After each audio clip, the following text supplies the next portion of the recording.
So I got this woodworking vise a few years ago, and pretty much from day one it's not worked properly. It's just all bent out of shape.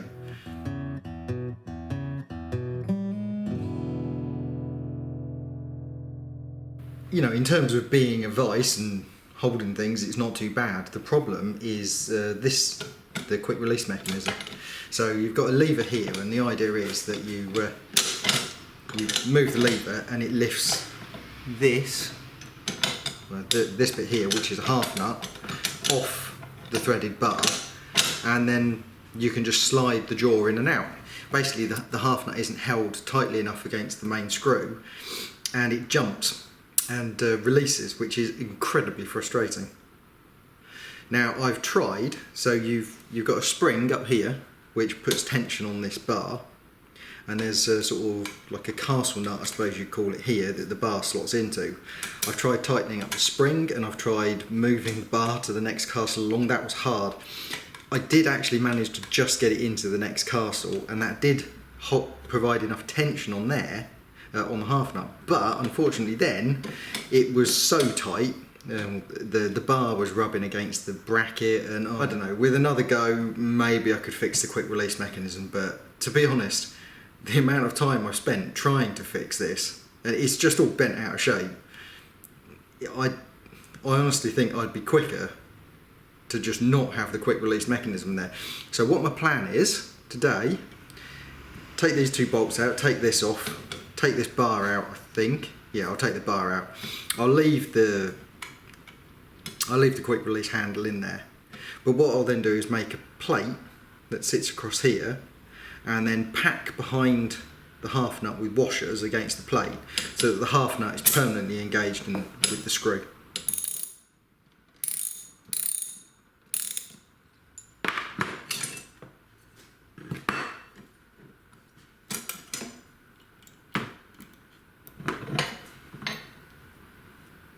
So when I got it, there was dust and metal shavings all embedded in here, and I wondered if that was the problem, was that, you know, the half nut wasn't able to sit properly down on the screw, but it wasn't the case. So first thing to do is check the thread, and it appears to be a 1mm metric.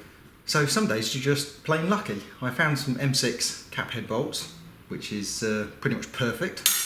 They're a tiny bit long, maybe a few millimetres long, but I've also got some washers which I found, so I can pack it out if necessary, or just saw the end off.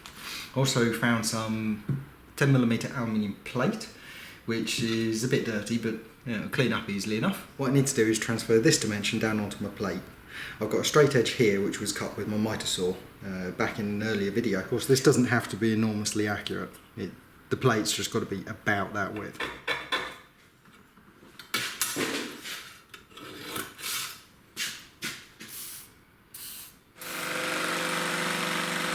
As you can see, I've now got the plate, and it's much larger than I need. I've cut the plate to size, and now I've got to try and locate these two screw holes on the plate.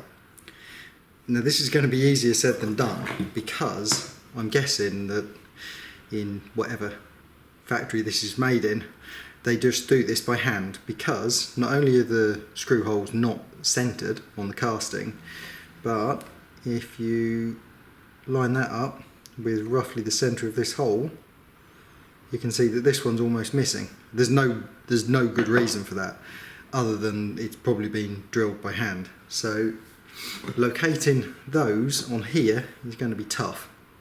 Now what you can get are like grub screws with points on, and you screw them into the hole, and then you lay the plate over and tap with a hammer, and it will make a little indent in there. But unfortunately I don't have those.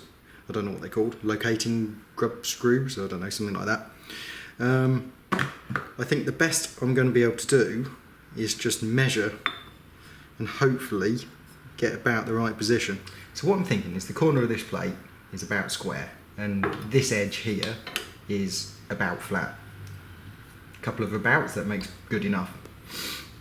And if I lay that there and make a scribe here, that gives me the distance from here to the centre. I can measure that with a reasonable degree of accuracy, and I can measure from the edge into the screw, and I'll drill these holes slightly oversized. They should probably be 6.5mm. I'll drill them 7, just give myself a little bit of extra wiggle room, and if I need to I can put a bigger washer in.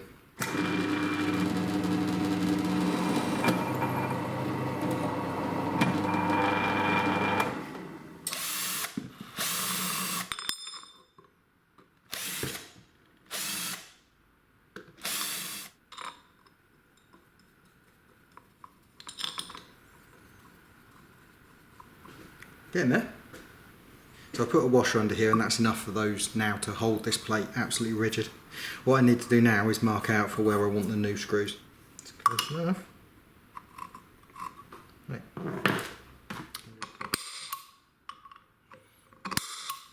By a stroke of good fortune, the vise, when fully in like this, is actually pretty much perfectly balanced, so it will just sit on the edge of the table without any clamps. That certainly made manoeuvring it a bit easier.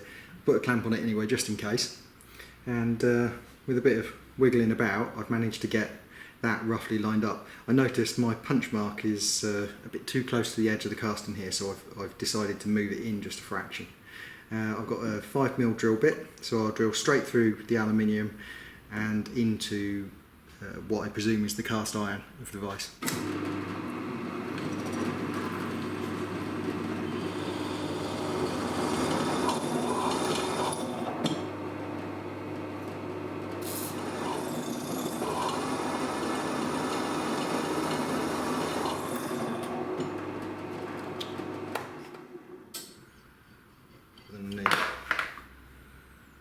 Oh, look at that spot on the centre. Can't argue with that.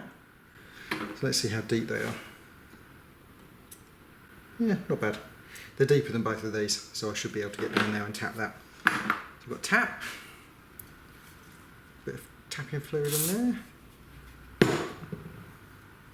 Let's see if we can't get a thread in. So I remembered you should use oil for cast iron instead of WD-40, which is best for aluminium. I've already run the tap down through this. I'm just running the second tap down just to get the threads a little deeper. I don't have a bottoming tap, unfortunately, not in M6 anyway. So this is going to have to do. This does take the threads just that little bit deeper. There you go, I can feel it starting to cut deeper threads now.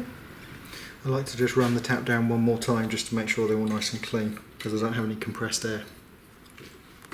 Of course, the proof of the pudding's in the eating.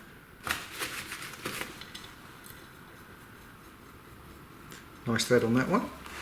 So now what I need to do is open up these 2 holes. I'll do them 6.5mm, and then I can put the plate on, and then I've got to locate the hole for this part.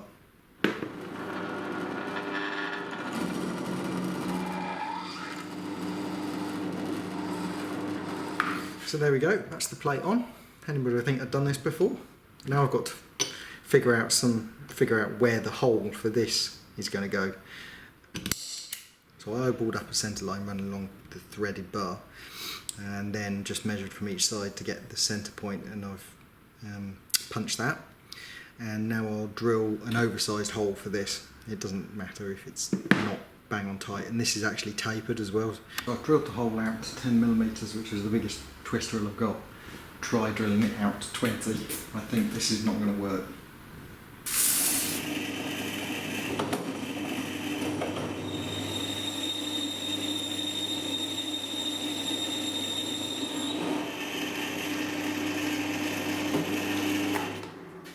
We get there in the end.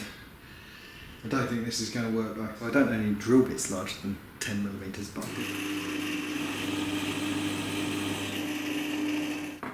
so that's 12mm. We'll widen it out to 15.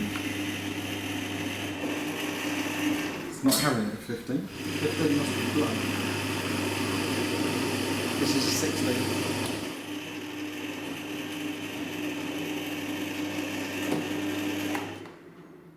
Right, so let's try again at 20.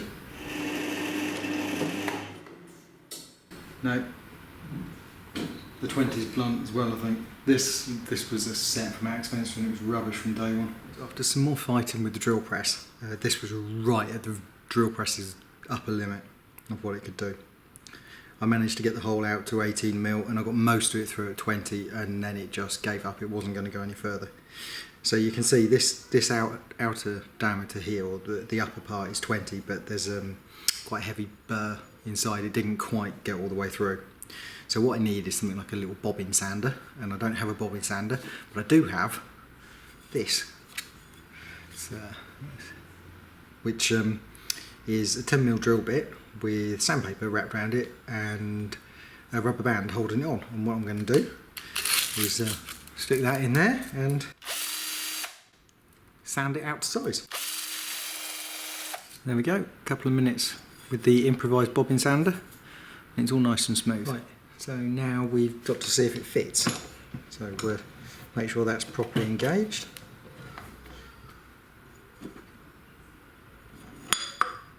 Oh, looks good.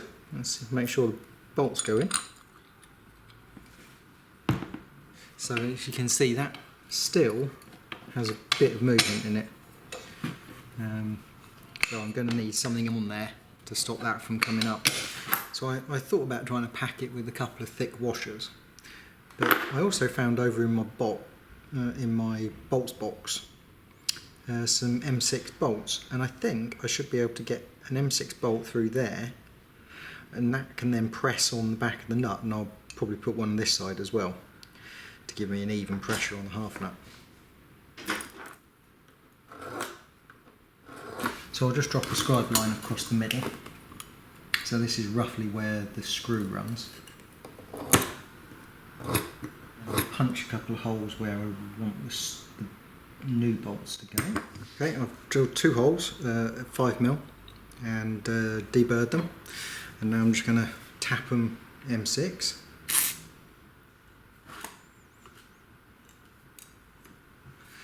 Okay, I think this should be the last bit.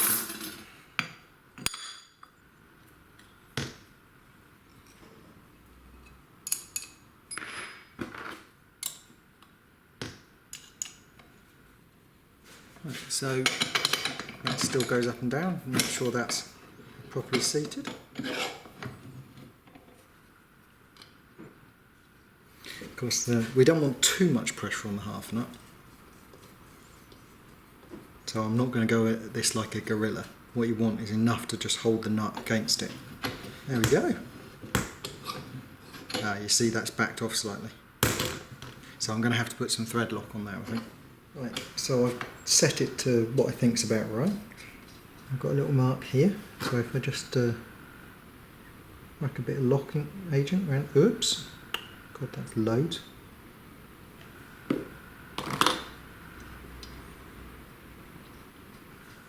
you go. Now I'm going to leave that for a little bit.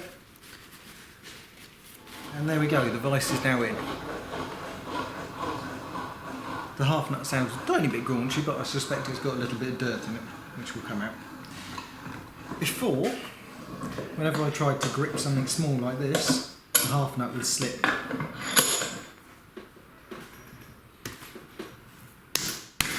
There we go, perfect.